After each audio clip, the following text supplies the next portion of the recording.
here with a sew along. So you guys may have noticed that I dropped a new fall pattern, which is pattern 8222 with simplicity, and I'm really excited because it's a pair of skinny jeans. Now if you are a curvy girl or even a regular size girl and you have shopped for jeans, you know that sometimes it can be really difficult to find a pair of jeans that fit you in the butt and in the waist and in the thighs all at the same time. So I thought, well, instead of getting frustrated buying jeans, I'm just gonna design and make my own, and I did. So we're gonna be doing a sew along. I'm gonna show you how to make the pair of jeans that are in my new pattern.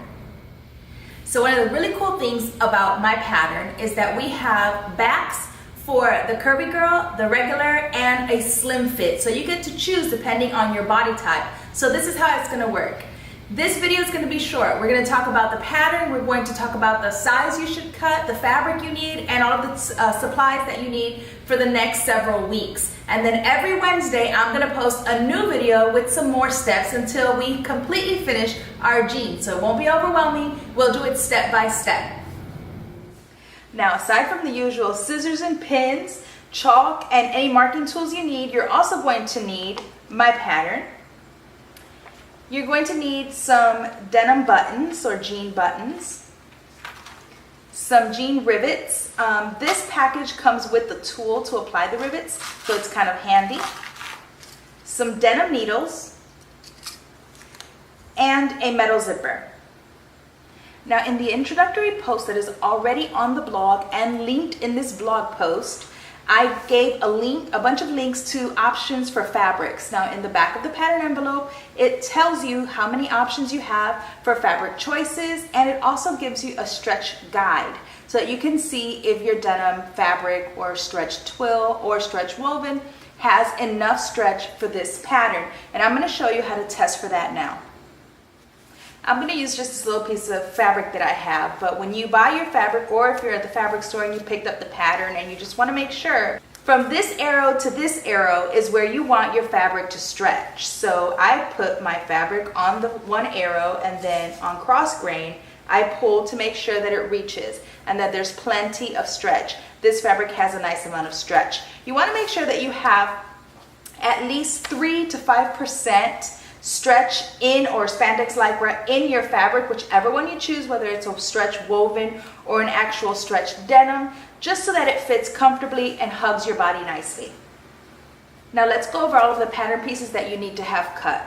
This is pattern piece number 10, which is the front of our jeans. This pattern piece is going to be the same for everybody, and you just choose whatever size. Now, for example, sometimes what I'll do is, I know my waist is much smaller than my hips, so I will look at the finished garment measurements. This is the measurement you want to go based on, okay? So I know the back of the envelope gives you basic measurements, but when I cut a pattern, I go based on these measurements here. Now the back pattern piece comes in 3 different choices. It comes in slim fit, average fit, and then curvy fit. So according to your body shape, that's the one that you're going to choose. Now you're going to choose your size based on the list given here for finished measurements. So for example, if I wanted to cut the 12 curvy, I can see that it's 36.5 inches at the hip once I'm done sewing it. I also have to remember that I'm using a very stretchy fabric, so I want to account for the amount that is going to stretch over my body. So if my hips, for example, was a 42, I wouldn't cut an 1842 because that's going to be just what I need. I would cut a smaller size. I would cut the 16, which is 40 inches at the hip, so that when I wear them, they stretch over my body nicely. And because denim tends to stretch as you wear it, you don't want to end up with a saggy knee or a saggy butt or a saggy anything when you finish your jeans. So for example, in the slim fit, you can see that size 12 is 35.5 inches. And if for the average, the size 12 is 36 inches. So you can see that a certain amount of ease and room and curvature is given to each pattern piece for the back according to the shape of your body. So you want to go based, like I said, on these measurements here. Also dependent on how tight you like your jeans. I like my clothes very fitted, especially my skinny jeans. I like them to feel tight on my body. So I always go down a size. But if you don't want that tight fit and you want to just cut the actual size that you are, you can absolutely do that and then take them in once you do a test fit. Another thing that you might be able to do is cut a size 10 at the waist and then grade out to a 12 at the hip, for example, or 6 to 8, depending on how small your waist is in comparison to the largest part of your hips. Here is pattern piece 17C, which is the one that I cut. This is the back for the curvy fit. And then I'm going to show you really quickly here. We have 17A, which is the back for the slim fit. So let's say that you are not that curvy, you want just a very slim fit, you're pretty much straight up and down, then I would cut this one. If you, I guess, are the average shaped woman, I don't know what that is, but whatever that average size fit woman is, you would cut 17B. You're also going to need to cut pattern piece number 20, which is the right front waistband, and you're going to be cutting 2 of fabric and 1 of interfacing. You're going to cut out pattern piece 19, which is the back yoke, and you're going to cut out 2. Pattern piece number 21, which is the left front waistband, and you're also going to cut 2 of fabric and 1 of interfacing. You're going to cut your coin pocket, right, the front pocket, which is pattern piece number 13, and you're only cutting out 1 of these. You're going to cut out pattern piece number 16, which is our underlap, and you're going to cut out only 1 of these. Pattern piece number 22, which is the belt loops, and you're going to cut out 1 of these. Pattern piece number 18, which is our back pockets, and you're going to cut out 2 of these.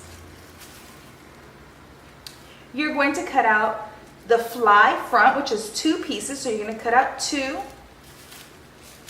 You're going to cut out pattern piece number 12, which is the yoke front, and you're also going to cut out 2. Then you're going to cut out pattern piece number 14, which is the front yoke and pocket, so you're going to cut 2. And then out of a cotton lining fabric, you're going to cut out our pocket lining, which is also called the pocket bag, and you're going to be cutting out 2. Now you want to make sure, and trust me when I say this, you want to transfer every notch, every dot, every line, every marking that you see. You want to make sure that you transfer it, because it's going to be really imperative when we're sewing that you have all of your notches cut, all of your dots marked, so that when we start putting our jeans together, you know exactly where every piece is going to go. Now I want you to go ahead and cut out all of your pattern pieces. I want you to cut out your lining, and I want you to go ahead and cut and interface 1 of each left and right waistbands. I like to mark mine, as you can see, just so that it's easy for me to reference when I'm putting them together. So that's just a quick little tip for you, is I write an L for left and an R for right. Now go ahead and cut, interface, and get everything ready so we can start sewing next week. Okay, make sure you cut all your pattern pieces out. Make sure you interface anything that needs to be interfaced. Grab any supplies that you might be missing, and I'll see you next week. Peace.